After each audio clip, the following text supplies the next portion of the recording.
réduire la pénibilité du travail, à la SRL Jean-Marc Malo, on a mis en place alors, plein de choses.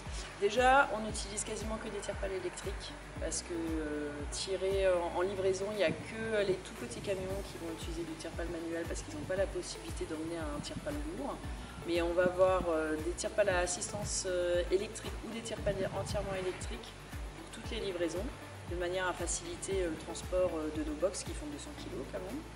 On n'utilise que des Fenwick pour le transport des Palox, bien entendu. Et peut-être l'expérience la plus marquante, c'est qu'on a investi à la sortie du confinement dans une thermoformeuse qui nous a fait transformer toute notre chaîne de production de frites. Et il n'y avait aucun ROI, c'était vraiment pour le confort des salariés. C'était pour leur permettre d'avoir moins de manipulation des sacs et de supporter les grosses journées de production beaucoup plus facilement. Donc ça, c'est un investissement qui n'a été fait que pour le confort de travail de nos salariés.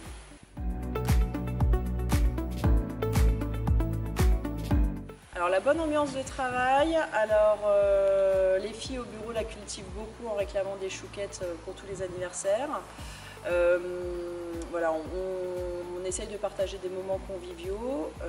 Le vendredi, la plupart des salariés mangent ensemble et souvent les repas en commun sont faits à leur initiative. Donc, le dernier, c'était à la fin de la plantation, où on a fait une journée un midi frites barbecue le vendredi midi. Et c'était à l'initiative des salariés. Je ne les bride pas quand ils ont des initiatives de repas en commun.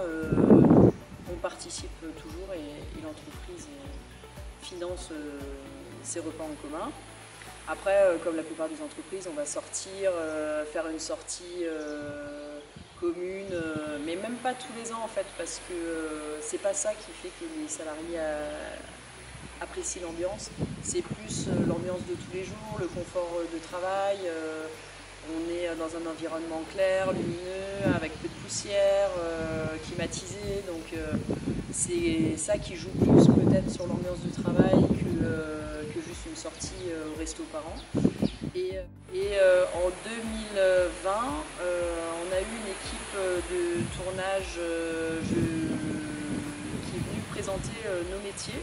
Et donc là, Julien était en autonomie complète avec la journaliste et lui a entièrement présenté son métier, pourquoi il aime son métier et ce qu'il veut faire dans le futur, quel est son cursus, et en entière autonomie, sans briefing de la direction. Et on fait d'un coup des opérations comme ça où ils peuvent vraiment parler et en fait c'est même chouette ce qu'ils disent.